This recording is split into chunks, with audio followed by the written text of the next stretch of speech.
So, Alice, Mom started. I mentally rolled my eyes. I knew what would happen again. Have you already decided on your future?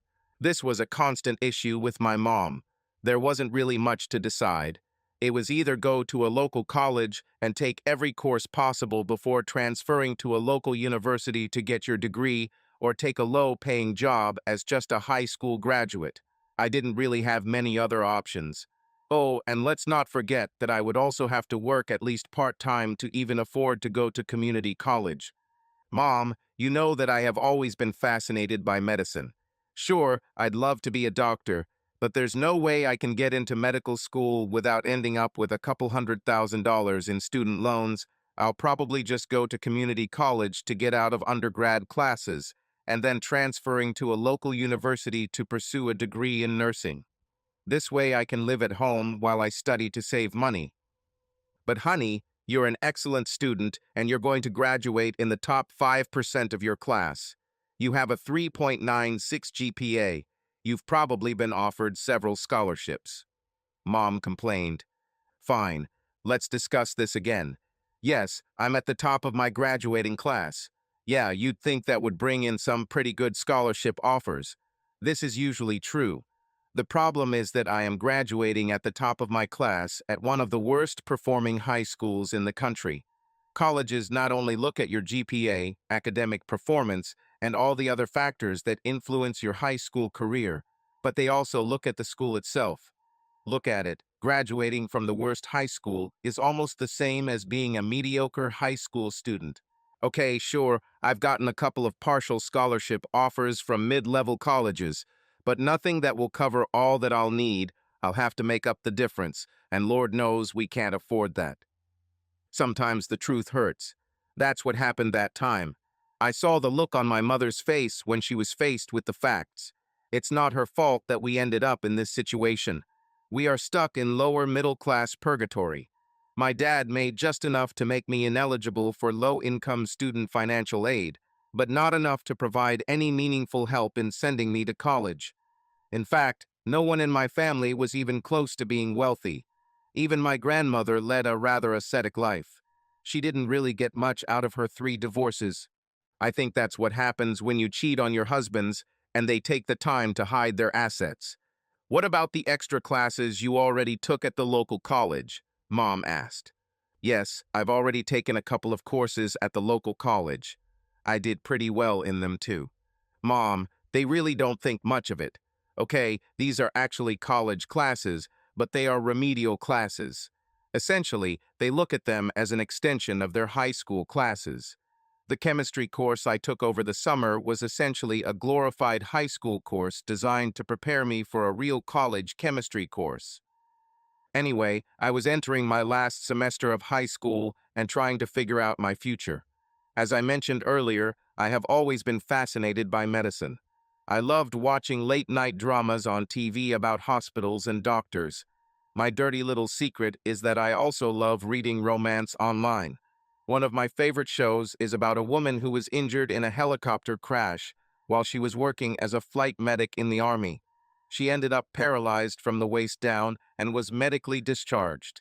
She eventually went to medical school and became a doctor. The main character was so cool, smart, and compassionate. I wanted to be just like her. Well, except that I was in a helicopter crash and was paralyzed, of course. This is an amazing read and also connects with most of the other stories the author has written. In any case, it seems that my dream of becoming a doctor was not destined to come true. Given the economics of my life, the best thing I could do was become a nurse. Of course, being a nurse is an honorable profession and will continue to be in the medical field. There was nothing shameful about it, and yet this was not my dream. That is life. For most of us, dreams rarely come true. All we can do is connect and make the best of the hand we've been dealt. Okay, I should probably talk a little about what the situation is for me and my family. I am the only child in the family. My family consists of me, my mom and dad, and my grandmother. As stated earlier, my grandmother was married and divorced 3 times. Each time this happened because she then cheated on her husband. My parents are married and have been married all my life. I'm old enough now to realize that my parents don't have the loving relationship that many of my friends' parents have. They don't sleep in the same room, and I have never heard or even had any indication of them ever having sex since I've been alive. In fact, a few years ago, I realized that my mother was cheating on my father. I never understood why he put up with it. Unfortunately, I lost a lot of respect for him when I realized what was happening. In his defense, I realized later that I never saw him date another woman in all this time. As far as I could tell, he remained faithful to my mother. So that pretty much brings us up to speed. This was the day after my conversation with my mother. I finally decided to take the plunge and enroll in community college for the next semester. I was in the library working on my laptop, filling out forms. Suddenly, a presence appeared next to me. I looked up and saw a very attractive woman, about 40 years old, standing at my desk. She was dressed professionally in a smart business suit. The skirt was knee-length with a matching jacket. Her silk blouse was blood red and her shoes were relatively conservative 1-inch heels. "Are you Alice Compton?" she asked. I had a feeling she already knew the answer to the question, but she was just asking out of politeness. "Yes, I. Can I help you?" I answered. She chuckled and then continued. "No, but I'm sure I can help you." She placed the card on the table and continued. "Please be at this address tomorrow morning at 10 o'clock. I already know that you have no previous business at this time, and it is definitely in your best interest to be there." With that, she put on her 4-inch stilettos and strutted out of the room. I couldn't take my eyes off the movement her hips and ass made as she walked away. Damn, she looked sexy. Yes, she was 20 years older than me, but still. "Fine. You've undoubtedly started to come up with something. I do know that I've been attracted to women for a few years now. I went through the denial stage. I started dating more guys to try to prove to myself and everyone else that I was straight. Of course it didn't work. There was never the slightest attraction. I finally stopped dating my senior year. My excuse was that I was focusing on my studies to get the best scholarship offers I could. Okay, here's Cliff's notes about my life up to this point. Although I had finally accepted that I was gay, I had yet to admit it to anyone. First of all, since I didn't have a girlfriend yet, it was kind of a moot point. Secondly, I really didn't know how the news would be received. I chose apathy over confrontation. I would just take my course until I got to the point where I needed to get out. Anyway, I didn't tell Mom and Dad about meeting the woman in the library. Honestly, I had no idea what she wanted, so I wasn't going to tell anyone until I knew what it was. I put the business card in my purse and continued studying. In the evening, I returned home and behaved normally. It wasn't hard because there was nothing unusual about the day other than the amazing woman giving me her business card and telling me I should come to her office the next morning. However, there was one strange thing at home. "Where is Dad?" I asked. "It appears there is an emergency at one of his offices. He had to leave urgently to solve the problem," my mother answered. "Wow, he usually doesn't leave. Which office and when will he be back?" "I do not know exactly. He did not say. Probably in a day or two." As you may have gathered from what was said earlier, Mom wasn't particularly interested in what Dad was doing. As long as he worked and paid the bills, she didn't care. At 10 a.m. I found myself at the door of a law office on the 5th floor of the building. Entering the office, I approached the receptionist, handed her the business card that the woman gave me yesterday, and said that I had an appointment.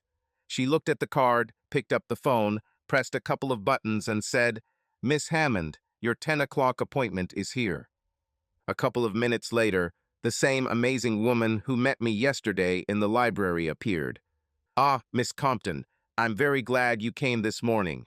I think you will remember this day with great pleasure. Please follow me," she said, shaking my hand and leading me to the conference room. "Would you like something to drink? Coffee, tea, water, or soda?" she asked. "Water will be just right. I've already had enough coffee this morning." She pressed a couple of buttons on the phone and asked Amber, the receptionist, to bring a cup of coffee for her and a bottle of water for me. "For starters," she began, "my name is Carrie Hammond. I was your maternal grandfather's lawyer. The reason for this meeting is to distribute your share of his last will and testament. He left a video for you, and then I will tell you about your inheritance. There will be several forms to sign so you can receive the trusts, accounts, and other assets you receive. Wait a minute, I objected. You speak as if my grandfather is dead. I knew all three of my grandmother's ex-husbands, and I know they are still alive. Are you sure you have the right person? She gave me a dazzling smile. I'm absolutely sure, she replied. You know your grandmother's last three ex-husbands, but you never met or knew her first husband. The video will explain everything. With that, she turned around, picked up the remote, and turned on the video on the large flat-screen TV on the wall. An elderly man appeared on the screen, clearly very ill. A few seconds later, I heard Miss Hammond tell him off camera that it was being recorded. He looked at the screen and began to speak. Hello, Alice. I know you don't know me, but I know you very well. I'm David Knight, and I'm your biological grandfather. I know you've been told otherwise, but Miss Hammond has proof that what I say is true. With these words, Miss Hammond handed me a thick folder. 2 months before you were born, I discovered that your grandmother was cheating on me. I filed for divorce and left.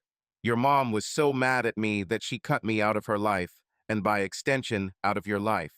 I was not allowed to see or communicate with you. Your grandmother moved in with her then lover, and you were always told that he was your biological grandfather.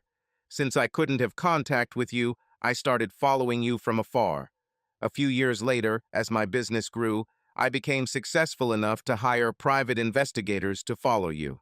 I also kept in touch with your father. Of course, this had to be done in secret. Don't think he is any less of a man for staying with your cheating mother. Personally, I don't agree with his decision, but it was the right thing for him. He stayed because of you.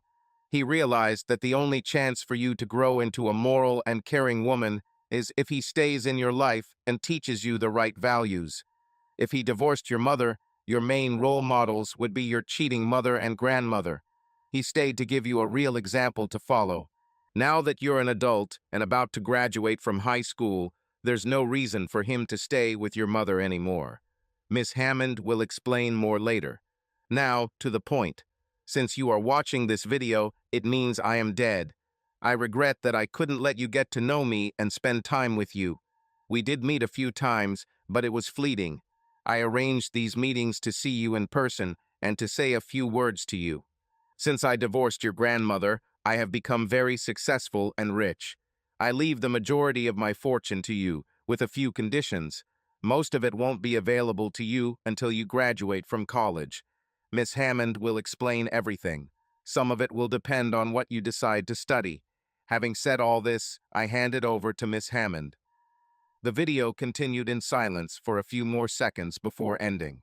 Miss Hammond pulled out a large folder from her briefcase and began to explain my sudden inheritance.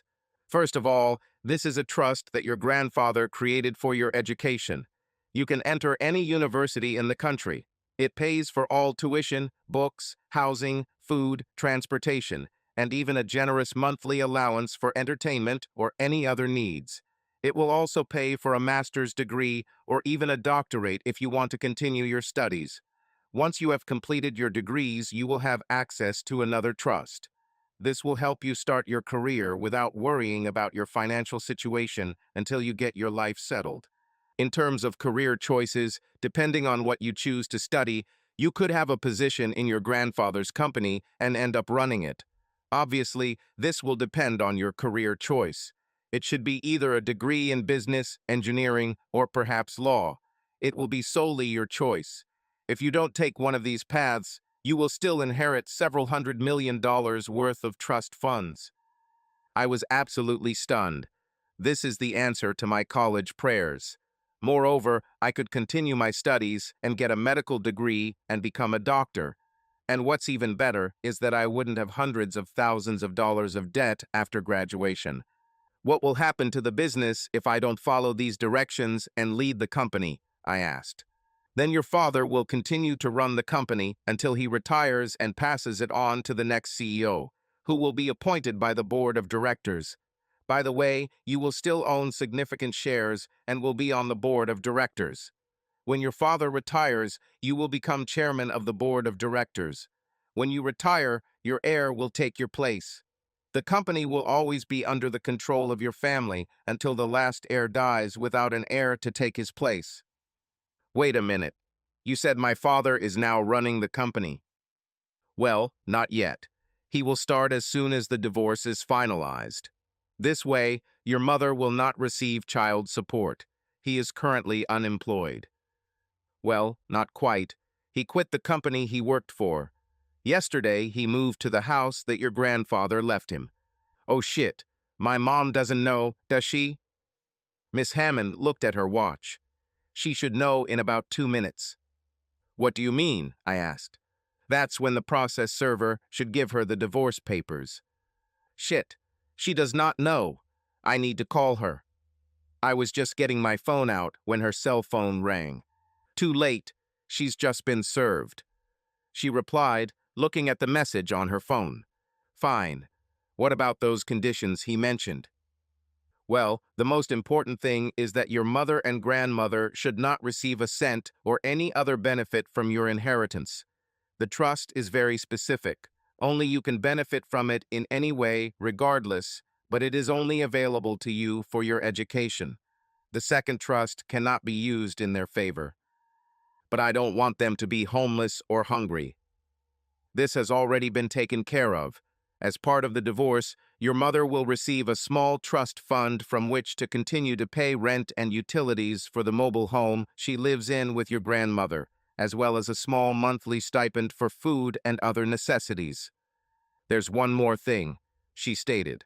When and if you get married, there obviously needs to be a prenuptial agreement.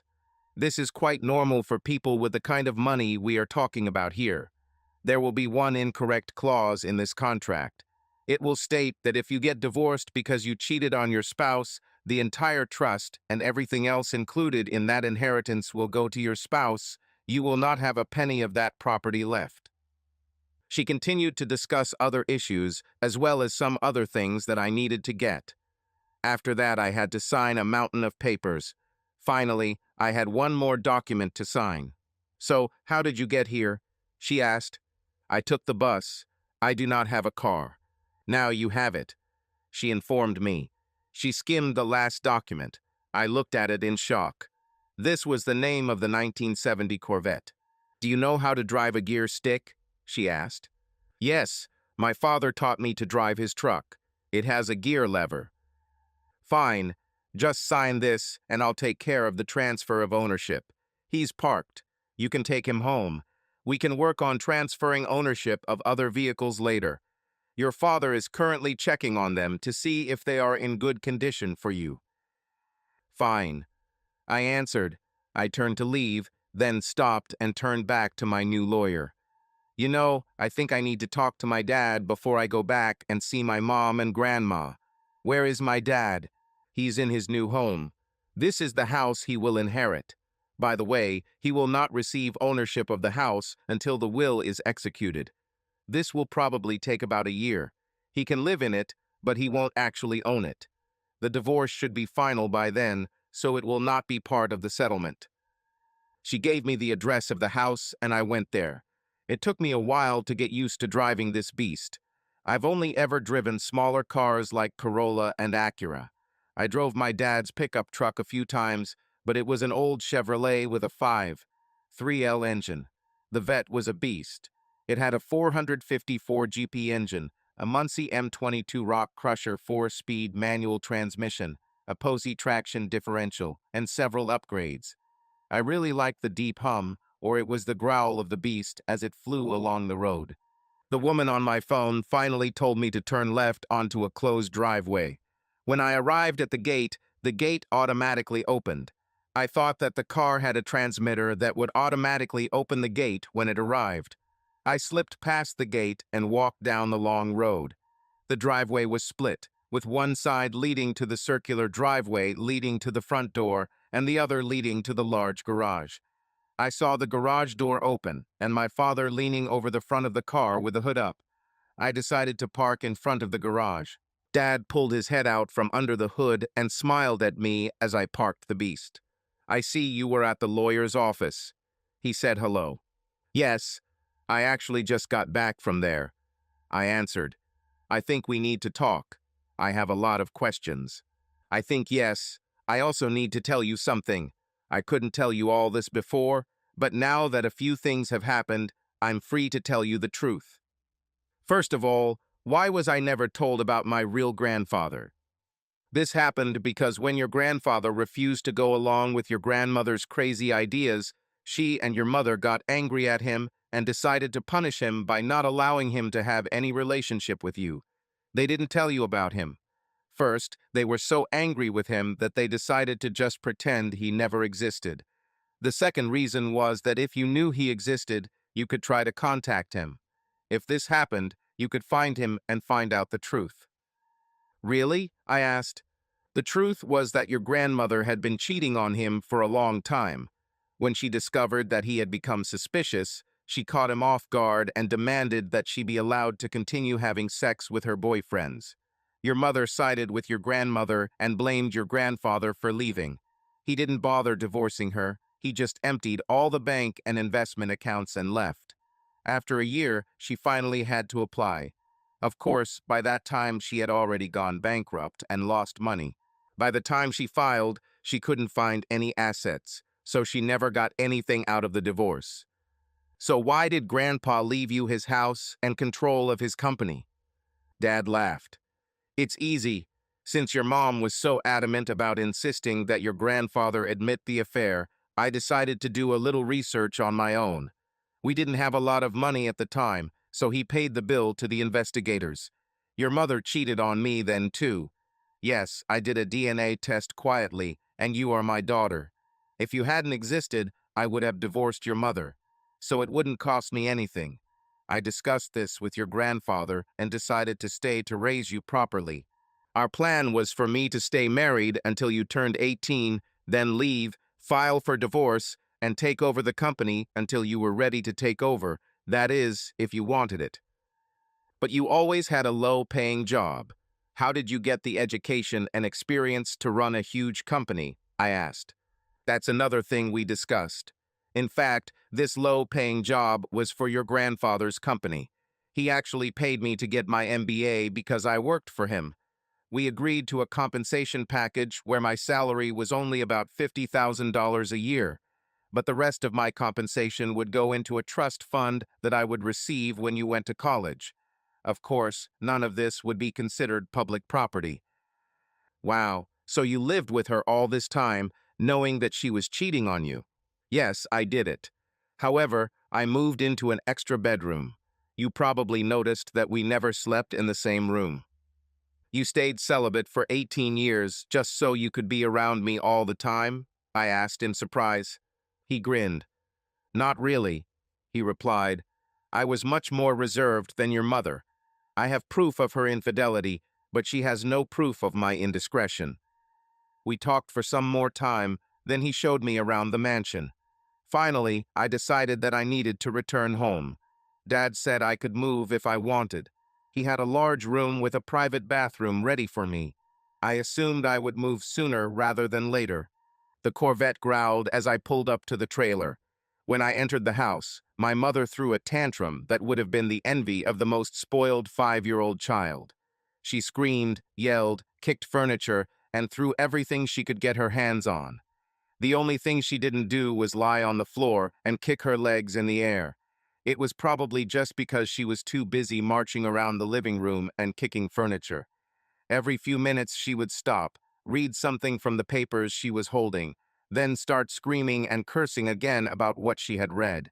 Even if I hadn't been told that she had recently been served with divorce papers, it didn't take a brain to figure out what was going on. What the hell? Unemployed, so no child support, that damn bastard. This caused a 5-minute barrage of screams. He filed for divorce due to adultery. Another half-hour passed before she calmed down. "Well, Bonnie," Grandma began. "Bonnie is my mother's name. This is just the opening blow. I'll call my divorce lawyer and make an appointment. Once she gets down to business, she will submit a counteroffer. When he sees this, I'm sure he will come to his senses and try to reconcile. If not, we'll strip it clean and make sure it ends up in a cardboard box under the overpass. Actually, Mom, I would prefer to use the services of the lawyer that your second husband used. She literally destroyed your lawyer in court. Grandmother looked down and blushed at the memory of this humiliation. Yeah, well, unfortunately, she has old-fashioned views and refuses to represent anyone who has ever cheated. Besides, you probably haven't noticed who your husband's lawyer is. She already imagines him. While my mother and grandmother discussed the divorce suit and possible steps, I went to the kitchen and made myself a sandwich for lunch. Returning to the living room with a sandwich and a glass of lemonade, I sat on the couch to eat. At this moment, my mother and grandmother finally noticed me. "Alice, where were you this morning?" Mom asked. "I had a meeting about financial aid for tuition," I replied. Okay, that wasn't exactly a lie. After all, this included a trust fund to pay for tuition. "Oh, that's great. How did everything go? Can you get enough for a 2-year nursing certificate?" Okay, this was getting a little awkward. I'm actually deciding between Stanford and Harvard for pre-med courses. After that, I'll look at which medical school to go to. Mom and Grandma exchanged glances and smiled the way people do when a child tells them about fantasies they think will never come true, then looked at me as if I was a little retarded. "Darling," Grandma began, "I appreciate your enthusiasm and hope, but what kind of scholarship are you hoping for? In your circumstances, the best you could get is a scholarship to attend a public university. You would still have to pay for housing and books and everything else you needed to live. Additionally, this would only cover a bachelor's degree. Medical school wouldn't be covered." "Yes, Alice, perhaps you should temper your expectations. It would be better if you went to a local college and got a degree in something more practical. You could continue to live here for much less than in a hostel. You could even get a part-time job to help cover the costs of books and anything else that the scholarship doesn't cover." Mom added. "Oh no," I replied. At the meeting, I was assured that the help I was receiving would cover everything I needed. It will cover tuition, books, and even the purchase of a small house near the university for me. I will also receive a stipend of $5,000 per month for food, entertainment, and any other needs. Moreover, after completing my bachelor's degree, it will cover any master's or doctorate I want. When I graduate, I will have no student debt at all. What about transport? No scholarship I've heard of covers this. It's already decided. I received the car this morning," I answered. Mom and Grandma were stunned. "What? How did you get all this? What kind of scholarship is this?" "Well, it's not really a scholarship," I answered. "It's more of a trust fund that was set up for me." "Trust fund?" asked the grandmother, turning pale. "Yes," I answered. "My meeting this morning was with a lawyer. Do you know a woman named Carrie Hammond?" I asked. Having received no answer, I continued. "Well, she's a lawyer. Apparently, I was mentioned in the will of someone I've never met. He was a billionaire. He set up several trust funds for me. One was for my education, and the other was for life after graduation. Apparently, they amount to several $100 million. "What?" Mom screamed. "Who would do this? We don't know anyone with that kind of money." "This is from Grandpa," I answered. "This is ridiculous," said the grandmother. "None of my ex-husbands have that kind of money. Plus, they're still alive, so you couldn't inherit anything from them. Also, Carrie Hammond was the lawyer my second husband used in his divorce." "Did you mean third husband?" I asked. "Do not be silly. You know I've only been married 3 times. Grandma snorted. "Is it true? So you weren't married to my biological grandfather. It's strange that you divorced him shortly before I was born, if you weren't married." Both of their faces turned pale, as if I was about to call 911. "So you're saying you don't know anyone named David Knight?" I asked. "I watched a video this morning where he explained everything. I also received all the documentation confirming his words. He even had DNA tests done that confirmed that he was my biological grandfather." After that, I went to my dad. He gave me more information. You both made it impossible for me to have a relationship with my grandfather. Instead of letting me get to know him and spend time with him, you forced me to live here in poverty and go to the worst schools in the state. I read a letter from him in which he wrote that he tried to get you to let him help get me into better schools, but you refused. I also saw the letter you wrote to him saying that the only way you would allow him to be in my life is if he stops the divorce and accepts being a cuckold. Instead of caring about my future, you two women of easy virtue used me as leverage to try to control it. You know what's funny? One of the conditions of my inheritance, which amounts to hundreds of millions of dollars and includes control of a $1 billion company, was that I cannot use the money to improve your life. After I found out what you did to my grandfather and how you tried to use me to force him to agree to your terms, I have no desire to reward you for this crap. Luckily for both of you, you are also mentioned in his will. Grandpa has created 2 trust funds for you. One will continue to pay the rent for that trailer so you have a place to live. Another will give you a small monthly stipend so you don't go hungry. You will have to pay for everything else yourself. Grandma looked stunned. Mom was just angry. I'm pretty sure they had no idea that Grandpa became so successful after his divorce. Hundreds of millions of dollars? Finally realizing what I said, my grandmother asked. Yes, after the divorce, he developed several patents. Over time, he improved them and developed other patents that complemented them. He did not sell the patents, but leased them to various companies.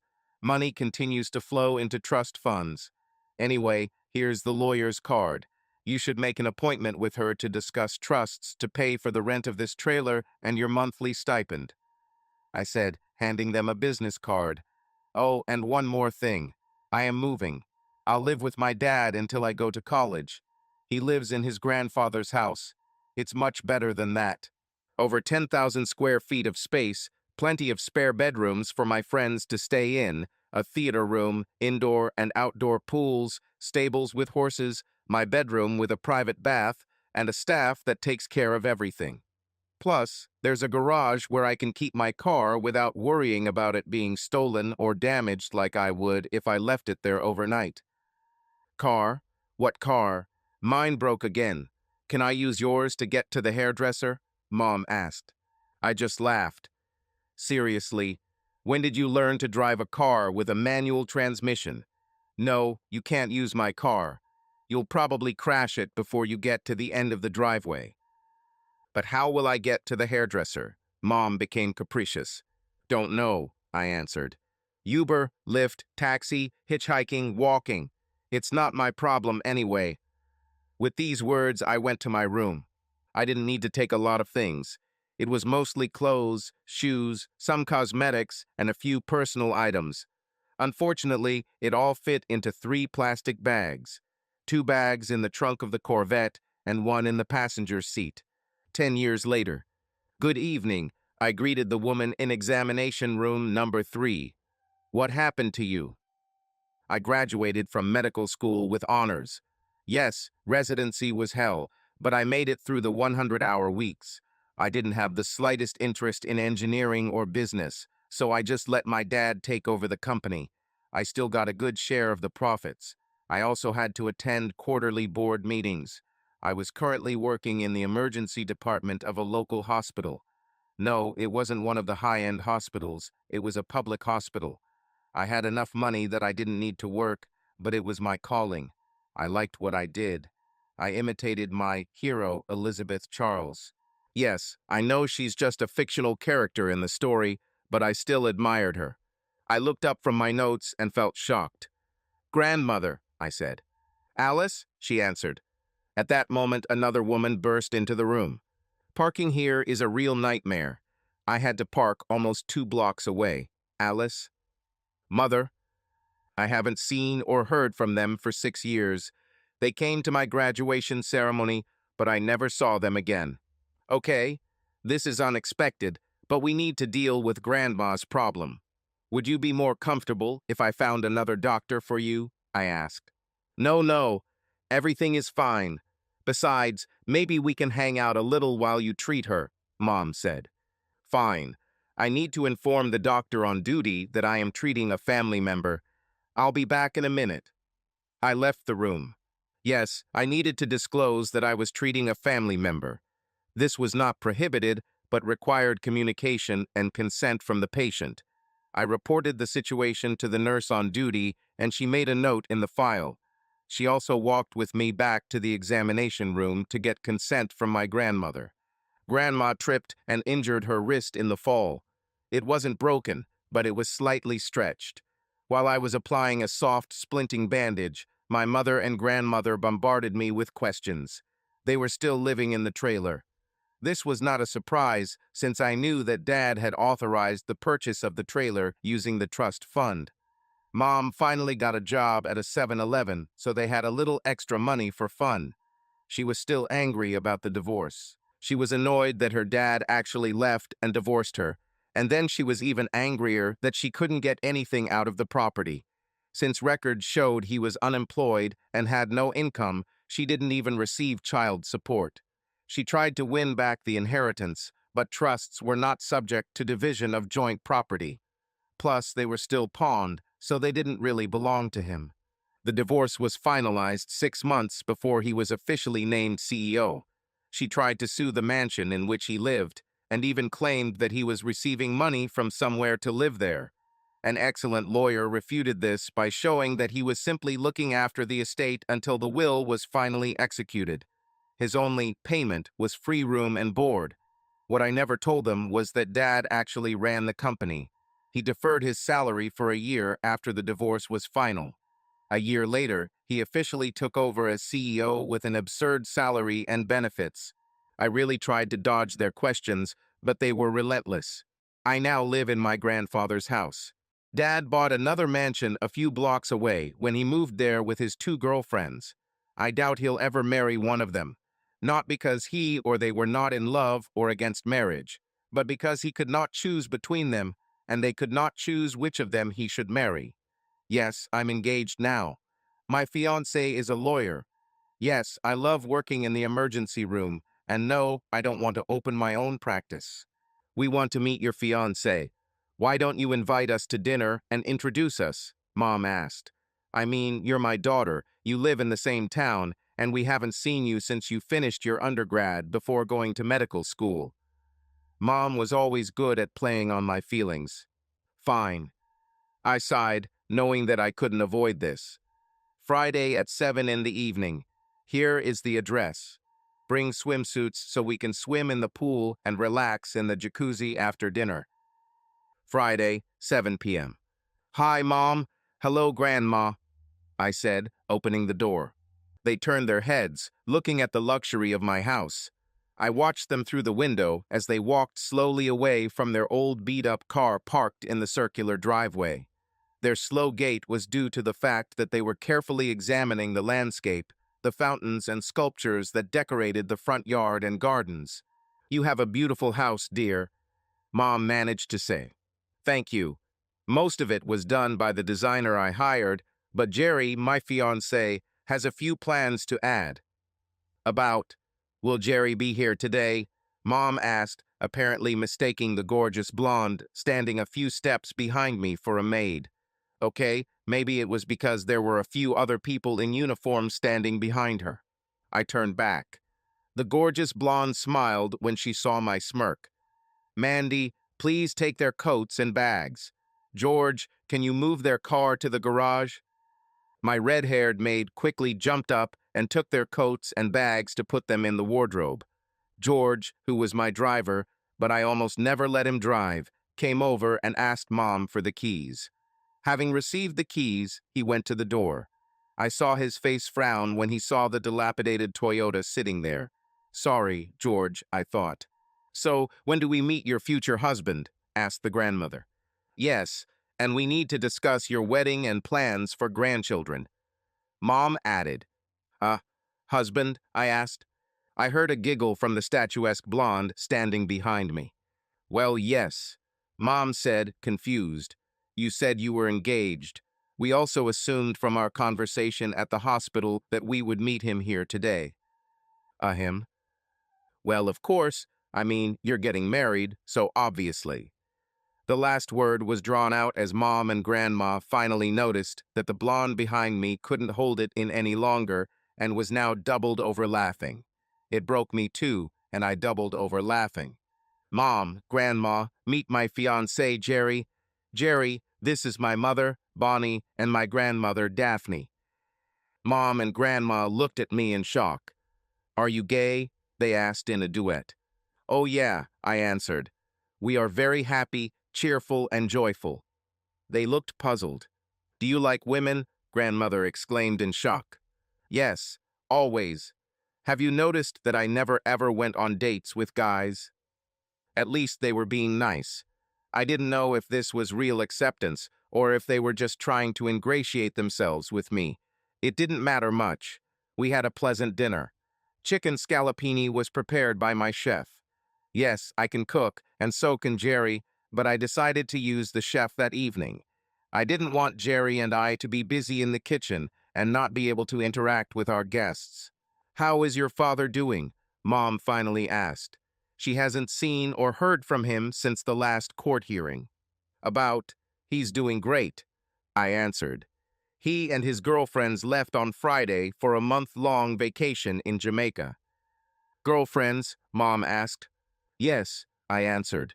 He's dating two identical twins and their best friend. I doubt he'll get much rest. He has a hard time choosing which twin to marry, and they have a hard time deciding which one he should marry and which one should remain his mistress. I'm pretty sure it'll be some kind of sister-wife thing. Jenny and Janie have already told me that they have stopped taking the pills and are already working on having children. I can't wait for my brothers and sisters. Okay, Jerry, my grandmother began, trying to establish a conversation with my fiancé. Are you a lawyer? Yes, I passed the bar exam a couple of years ago and joined my aunt's firm. It's impressive. What area of law do you specialize in? I practice exclusively family law, particularly divorce, just like my aunt, she answered. Mom perked up. Is it true? This is cool. I was thinking about hiring a lawyer to review my divorce. It seems strange that as soon as the divorce went through, your father suddenly became so successful, and I didn't get a penny from it. Unfortunately, you're out of luck. Jerry mentioned, I can't represent you because I work in my aunt's company. This would be a conflict of interest. My aunt was your ex-husband's divorce lawyer, and her firm is now his company's law firm. Plus, I studied every word of the divorce records. You can sue him, but you will lose. All you will do is pay your lawyer and get nothing in return. But how did he suddenly go from being a middle manager at another company to being unemployed for almost a year to being the CEO? This was part of the plan from the very beginning. The company where Dad worked was actually owned by Grandfather's company. He was also no middle manager. He was the managing director of the business. He worked directly under his grandfather for several years, while his grandfather trained him to run the entire corporation. The entire time he was unemployed, he was busy mastering all the other businesses. He could not take this position until the divorce was finalized. Otherwise, he would have been required to pay significant alimony to you for several years. That's what he and Grandpa planned. What? Did they do this on purpose to deprive me of my fair share of the property? Of course we did. Dad found out that you were cheating on him many years ago. He only stayed with you because he didn't want to lose me. He stayed in touch with his grandfather, and they came up with a plan. As soon as I turned 18, my dad quit, left you, and filed for divorce. I answered, that bastard, I'll sue him for fraud. If he thought it was expensive then, it will be much more expensive now. Mom barked. Yeah, good luck with that. More than 10 years have already passed. The statute of limitations has already expired. Besides, how are you going to prove it? Besides, you have enough money to live on. The trust your grandfather left behind pays your bills and provides you with food. But that's all. We don't have any extra money. We are forced to buy clothes at second-hand stores. We can't even afford decent restaurants or spend an evening out. We can barely pay for basic television. So get a job. Do something to make money. There is nothing stopping you from doing this. It's so unfair. I gave your grandfather 20 years of my life. I deserve more than this. Your mother gave birth to you and raised you for 18 years. She gave your father 20 years of her life. She deserves better. Yes, you were both married to them for 20 years. Yes, my mother gave birth to me. As for the fact that you gave so much time to them, you spent most of that time bonding with other men than with your husbands. As for my upbringing, it was mostly my dad who did it, because you, Mom, were either with lovers or recovering from a night with them. The truth hurt, but it had to be said. I saw understanding in their eyes when they finally realized their actions. It's a pity that this happened decades later. Now, I continued, since you are my mother and grandmother, and you helped me grow up at times, I am not going to cut you out of my life. You will receive invitations to my wedding. I'll include you in the planning, but Jenny and Janie will be my main assistants. I'll even set aside enough money for you to buy beautiful new dresses, shoes, and accessories for all your major events, like the rehearsal and the wedding itself. You won't sit in the front row with Dad, but I won't put you in the very back either.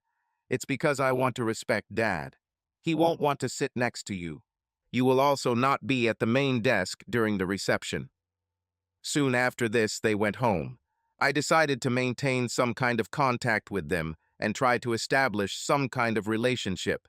They were a family after all. I'll even talk to a few friends and try to find my mom a job as a secretary. It would be a little more than minimum wage, but she really wasn't qualified for anything more. They will never become rich, but at least they will not live in poverty. Bonnie. I cried all night. My absolute stupidity cost me my daughter. I also realized that it cost me my father. Yes, it was entirely my fault. I am the one who kicked my father out of my life. I ate all the crap my mother fed me and blamed my father for his ego destroying our family. What difference does it make if Mom wants a little on the side? This doesn't take anything away from him. Following in my mother's footsteps also led to my husband leaving. Okay, yes, I was also thinking about money. Of course, this was also on my mind when I saw the luxury in which my daughter lived, and hearing how well my ex-husband was doing only added to it. When Dad left, he wasn't that rich. I couldn't predict that he would develop some patents that would shoot him up and make him a multimillionaire. I also didn't know that he was investing in some new companies that would take off and add millions to his net worth. How could I have foreseen that 18 years later he would make it so that my mother and I would struggle to survive while my ex-husband and daughter lived in luxury?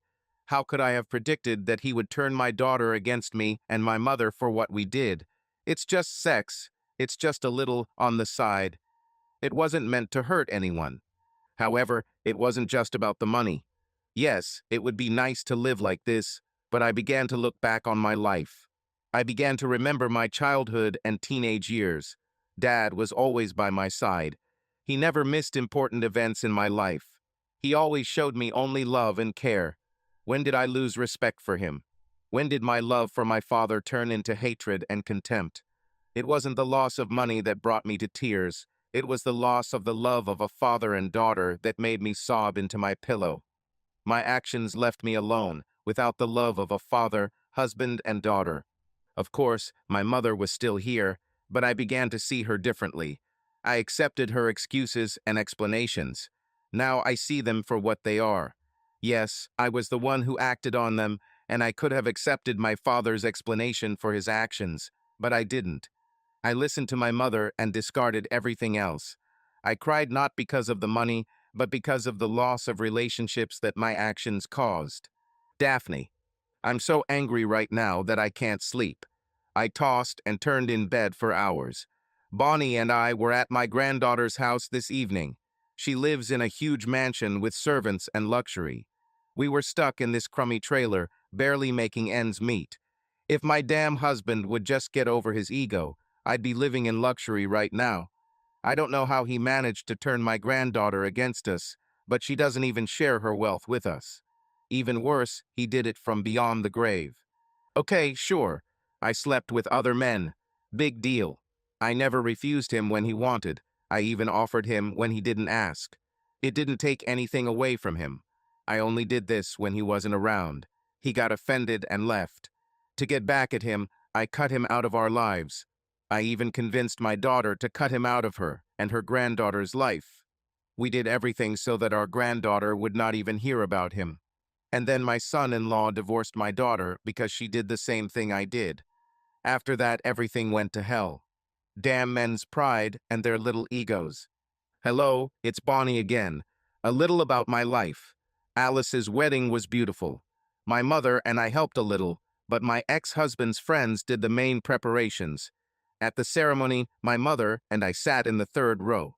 At the reception, we did not sit at the main table, but were seated at one of the tables closer to the center. It was a beautiful wedding. I laughed when Alice and Julia actually shouted and rejecting all others during their vows.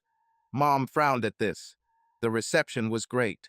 They had a live band, great food, and an open bar. Maybe that's why. It doesn't matter. Anyway, it's been a year since I've been working. Much has changed. Alice used her connections and got me a job. Yes, in the company of my ex-husband. I started as a secretary, but took several evening courses, and am now the personal secretary to one of the vice presidents. Now I make $20 an hour, so I'm not struggling financially. I even managed to move into a real house. Well, not alone. No, my mother didn't move with me. She still lives in a trailer. I think I was promoted to this position as punishment from my ex-husband. This has put me in a situation where I see him every day and also see his 3 girlfriends going in and out of his office. It kind of rubs my nose into what I've lost. Few people know that I have come to terms with this and have actually moved on. I am always friendly with them and even enjoy conversations. The girls and I sometimes go out to lunch. My life has become much better over the past year, but my mother has become even more bitter about her situation. Alice and I have both tried to help her, but she is so bitter and negative that it is hard to be around her. Our relationship has been deteriorating since Alice got married. It got even worse when I moved. Either way, I'm much happier now. I have a good job that I love. I have a better relationship with my daughter. I have many new friends, and I have a beautiful home that I share with Darla. Darla, you ask? Oh, I missed this moment. You probably guessed that my daughter's wedding was an unconventional wedding. No, this did not mean that all the guests were gay. Apparently, my ex-husband walked Alice down the aisle. My mom and I were present, and she and her wife have a lot of friends and family. However, there were a significant number of gay guests. Not all of them were paired or dated. Did I mention there was an open bar? After carefully re-evaluating my life choices last month, I decided that being a promiscuous woman for any man who caught my eye was not a healthy approach. I decided that I would take a break from men until I got my head in order. To be honest, I assumed that I would remain without sex for some time. The thought of women never even crossed my mind. I sat at our table, just watching the others and enjoying my rum and coke. Several handsome men asked me to dance, but I turned them all down. I must say that I am still very attractive at my age. Many people said that I looked 10 years younger than my age. I always tried to keep myself in shape and look my best. I was probably on my 3rd drink when I was approached by a stunning woman about my age. Hello, I'm Darla. I'm Julia's colleague. I saw how men approached you, and you refused everyone. This brings up 2 thoughts, and I can help you with both. Intrigued, I replied, "Oh, and what are these thoughts?" She chuckled. One of them is that you at least love both men and women, if not completely women, and you have no interest in men. In that case, I would like to dance with you and keep you company for the rest of the evening. Sorry to disappoint you, but I love men, I answered. She laughed. Spaghetti too, until it gets hot and wet. Maybe it was the alcohol, but I suddenly felt a tingling sensation all over my body. Anyway, she continued, this brings us to my second point. This is that you love men, but for some reason you don't want to communicate with men now. That's closer to the truth, but how can you help in this situation? I asked. It's easy, she said with a wide smile. Obviously, the constant attention of men begins to irritate you. So, to stop men from approaching you, I would like to dance with you and keep you company for the rest of the evening. Men will stop approaching you because they will think you like women, and you can enjoy the evening in peace. Interesting, but what do you get out of it? Surely there are better opportunities for you than wasting time on a woman. Wouldn't you rather spend your effort on someone who can give you something? Perhaps, but you intrigue me. Of course, there is pleasure in taking a woman home for the night, but I've done it before. Sometimes I just like to spend an evening in the company of an interesting woman. Maybe it was the alcohol. We danced to several songs. It wasn't that I had never danced with women before. Several times when I went out with friends, we danced together when there were no men around. Sometimes we danced with each other to attract the attention of men. When we weren't on the dance floor, we sat at the table and had deep conversations. I found her well-educated, witty, and charming. I completely lost track of time. Suddenly, I looked around and saw that almost everyone had already left. Mom left too. Crap, I exclaimed. What's wrong, honey? She asked. Mom brought us here, and now she's gone. No problem, honey. I can take you home. Are you sure? I asked. Absolutely, she answered. I woke up the next morning with the sun streaming through the curtains and feeling more content and relaxed than ever. I looked around the unfamiliar bedroom. At that moment, I realized that there was someone next to me. Turning around, I saw a pair of smiling green eyes. What? I hesitated. Spaghetti, honey. She grinned. I began to remember the previous night. We got into her 1970 GTO so she could drive me home. We had not yet left the parking lot when she suggested we stop at her place for a late-night drink and continue the conversation. Since I liked communicating with her, I agreed. Yes, I drank a little, but I was far from drunk. For those of you wondering, no, she did not put anything in my drink. I was fully aware of what was happening. I ate spaghetti. The first kiss is what started it all. She and I made love. Darla was a paralegal at the law firm where Alice worked. Together, we were able to buy a small 3-bedroom house. Yes, Doug and Alice helped us, but it was mostly our own effort. I invited my mother, with Darla's permission, to move in with us, but she resolutely refused. As for my relationship with Alice and Doug, it's going great. Doug and I had lunch, and I apologized for my behavior. He forgave me, but we will never be together again. My relationship with Alice became more like a mother-daughter relationship again. I still have to share her with my husband's friends, but it's better than being excluded. Darla and I are now invited to parties at Doug and Alice's houses whenever they throw them. I'm happy and satisfied. Oh, and I will never change my new love. I've been through this before and lost everything that really mattered. Both Doug and Alice made it clear that there would be no third chance. Daphne. Perverts, bastards, smug bastards. I muttered to myself as I heated a can of cat food on the stove. No, I'm not one of those lonely old ladies with 30 cats. Hell, I can't even afford one cat. No, that cat food I was heating up was my dinner. That's all I can afford after my perverted daughter moved in with her friend. First, my granddaughter turned out to be gay.